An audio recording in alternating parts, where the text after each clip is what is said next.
परिवार होगा, कमाएगा कमेरा, खाएगा कमेरा, लुटेरों की। अरे आप तो मोदी, आप छुट्टी लुटेरों की छुट्टी। आपने तो मोदी जी की बात कह दी। मोदी जी कर अरे मोदी के मोदी और देखो कांग्रेस, ये आरएसएस की अम्मा कांग्रेस है।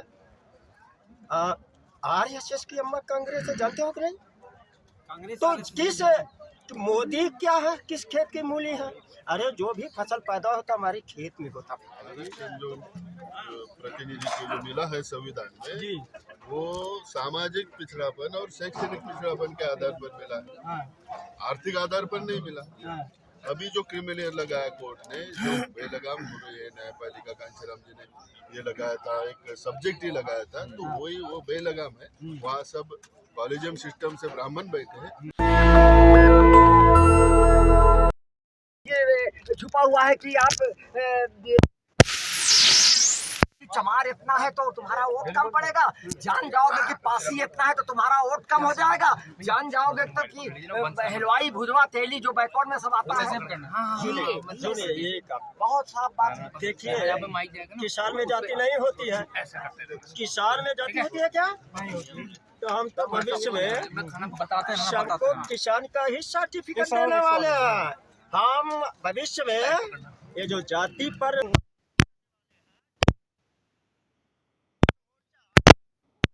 में एक ही कैटेगरी बनाएगा, वो होगा किसान, यानी कमेरा परिवार होगा, कमाएगा कमेरा, खाएगा कमेरा, लुटेरों की।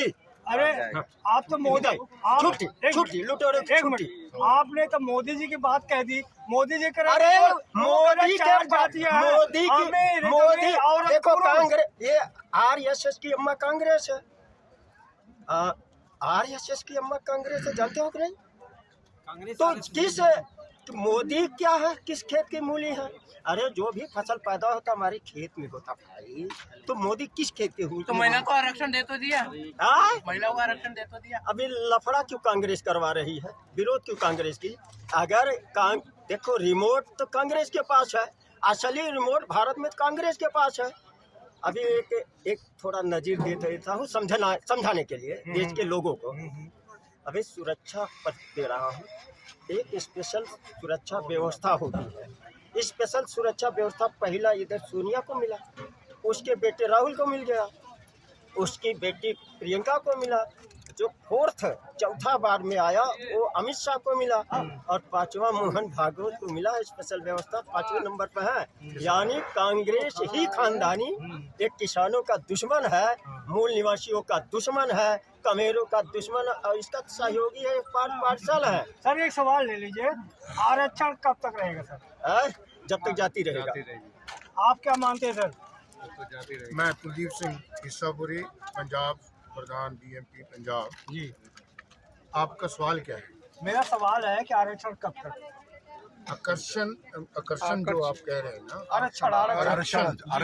आरक्षण जो है, मेरे हिंदी कमजोर है, रिजर्वेशन की बात कर रहे हो। ये रिजर्वेशन तो चाहिए नहीं, पॉपुलेशन की गिनती करके सभी को बांट दो जितना जितना आता है।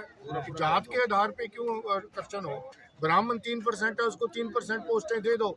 हम तो हमारी सरकार आएगी, हमारा ऑफिसर कोई ऐसा काम नहीं करेगा या मिनिस्टर नहीं करेगा, उसको 2 साल जेल भेजेंगे। ब्राह्मण को 3% देंगे, आज वो 90% पे बैठा है। तो आरक्षण आर्थिक आधार पर होना चाहिए या जात के आधार पर होना चाहिए? डिस्क्रिमिनेशन जो है वो जात के आधार पे है।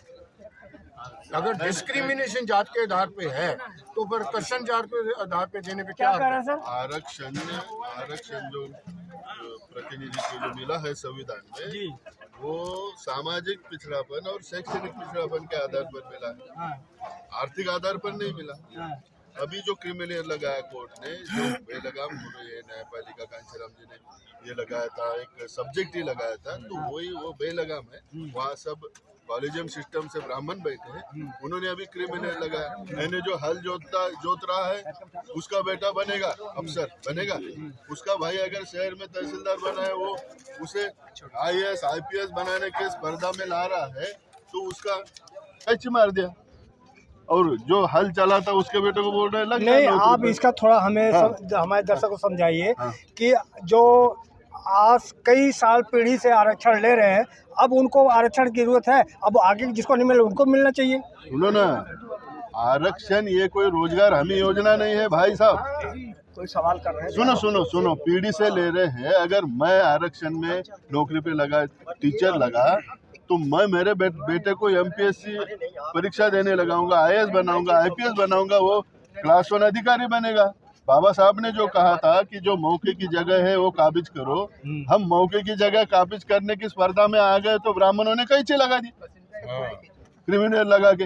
और जो हल जोतने वाले, नहीं, आप ये ब्राह्मण, मास्टर, सुनो, ये आप ये ब्राह्मणों की मास्टर- बात कहाँ से आ गई? मास्टर, क्लार्क ये नौकरी नहीं, वो गुलामी है।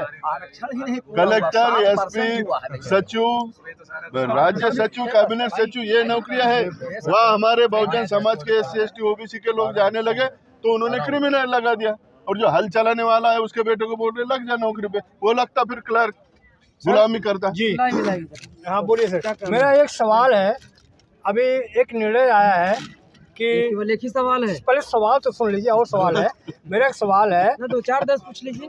कि जो सवर्ण है दलित महिलाओं के साथ बलात्कार नहीं कर सकता क्योंकि वो अछूत नहीं कर सकता है, एक निर्णय आया है कोर्ट का। कोर्ट का निर्णय आया है, लेकिन कोर्ट का निर्णय ब्राह्मण मान नहीं रहे हैं। कोर्ट का निर्णय ब्राह्मण मान नहीं रहे हैं। भारतीय संविधान में जितने कानून लिखे हैं वो कोई ब्राह्मण मान नहीं रहा है, और ना मानने की वजह से आज बलात्कार की संख्या जो बढ़ी हुई है देश भर में बढ़ी हुई है। जो क्राइम ब्रांच का रिपोर्ट है वो रिपोर्ट बताती है कि पिछले कांग्रेस की सरकार में जितना बलात्कार नहीं हुए हैं उससे 5 गुना ज़्यादा बलात्कार 14 के बाद से 14 से 22 का डाटा पब्लिश किया है उसने, उसमें डाटा में बताया जा रहा है। तो एक कोर्ट केवल गुमराह करने के लिए ऐसा कह रहा है कि जो लोगों की एक सोच बना हुआ है कि ब्राह्मण SC ST OBC माइनॉरिटी के लड़कियों के साथ में बलात्कार करते हैं, वो सोच को बदला जाए, इसलिए ऐसा लिपापोती करने के लिए सुप्रीम कोर्ट ने निर्णय दिया है, और कुछ मामला नहीं। आगे सर मेरा एक बयान मोदी जी का आया है, वो कह रहे हैं कि धर्म के आधार पर आरक्षण हम नहीं होने देंगे, इस पर क्या कहना है आपका? मोदी गधा आदमी है, पता नहीं प्रधानमंत्री कैसे बन गया है और कैसे मुख्यमंत्री था। धर्म के नाम पर कहीं आरक्षण की बात कही नहीं गई है। और दूसरी बात, भारतीय संविधान के किसी भी पेज में, किसी भी आर्टिकल में, किसी भी भाग में, किसी भी अनुच्छेद में आरक्षण लिखा ही नहीं गया है। तो मोदी गधा है क्या? आप लोग तो फिर लिखा क्या गया? पहले सुनिए, जी जी, पहले पूरा सुन लीजिए। हाँ जी जी। उसके बाद दूसरा, तीसरा, 5वां सवाल कर लीजिए। तो फिर क्या लिखा गया है? भारतीय संविधान का जो मौलिक अधिकार शुरुआत होता है, मौलिक अधिकार के आप समता के अधिकार पढ़िए। समता के अधिकार में जो अनुच्छेद 15 है, 15 4 कॉलम में आप जाइए, उसमें क्या लिखा गया है? जो भारत के कम्युनिटी सामाजिक और शैक्षणिक दृष्टिकोण से पिछड़ा हुआ है, मतलब जो सोशली एंड एजुकेशनली पिछड़ा हुआ है, वही व्यक्ति रिप्रेजेंटेशन का हकदार है। किसका हकदार है? आरक्षण का नहीं, रिप्रेजेंटेशन का। रिप्रेजेंटेशन का मतलब क्या होता है? प्रतिनिधित्व होता है। अब प्रतिनिधित्व थोड़ा बहुत हार्ड हिंदी है, बड़ा कठिन हिंदी है। अब इसको आसान करने के लिए बताता हूँ, तो इसका आसान क्या होता है? हिस्सेदारी। तो अनुसूचित जाति के लोगों को, जनजाति के लोगों को हिस्सेदारी चाहिए। और हिस्सेदारी कैसा चाहिए? Adequate representation base in population, जनसंख्या के अनुपात में उनको प्रतिनिधित्व चाहिए, ऐसे वैसे नहीं चाहिए।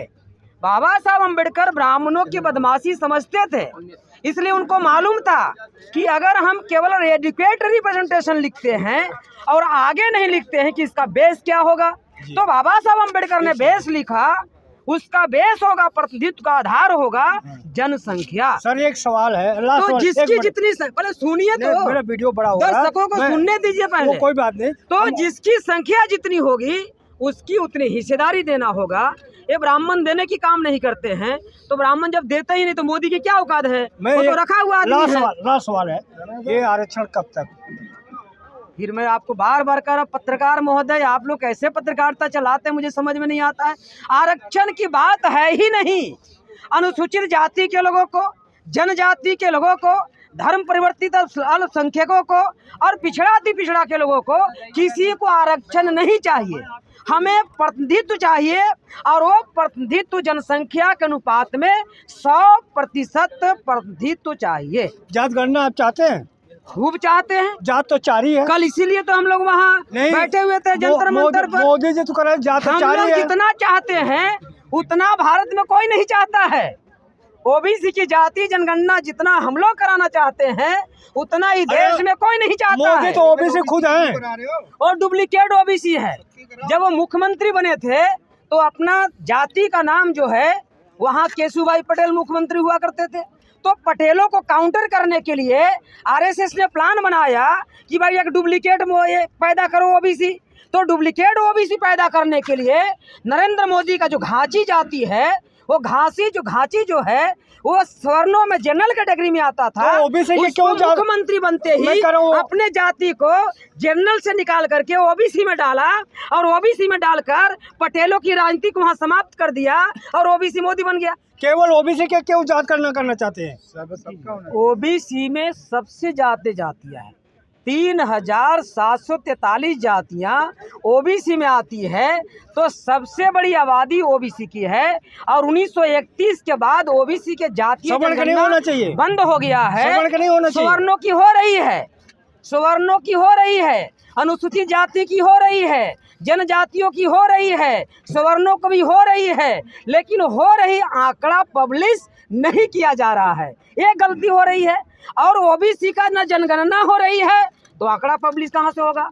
तो अभी जो हम लोग जो लड़ाई लड़ रहे हैं, सभी लोगों की जाति जनगणना करो और सभी लोगों की आंकड़ा जो है भूपटल पर सामने रखो कि सब लोग उस आंकड़ा को देख सकते हैं। जैसे बिहार में आंकड़ा लाया गया और आंकड़ा पब्लिश किया गया, 65% ओबीसी के लोग बिहार में पाए जाते हैं। 65% है। अगर आज के तारीख में अनुसूचित जाति की जनगणना किया जाए तो भारत सरकार जो 15% मानती है, अभी 18 से 20% हो जाएगा।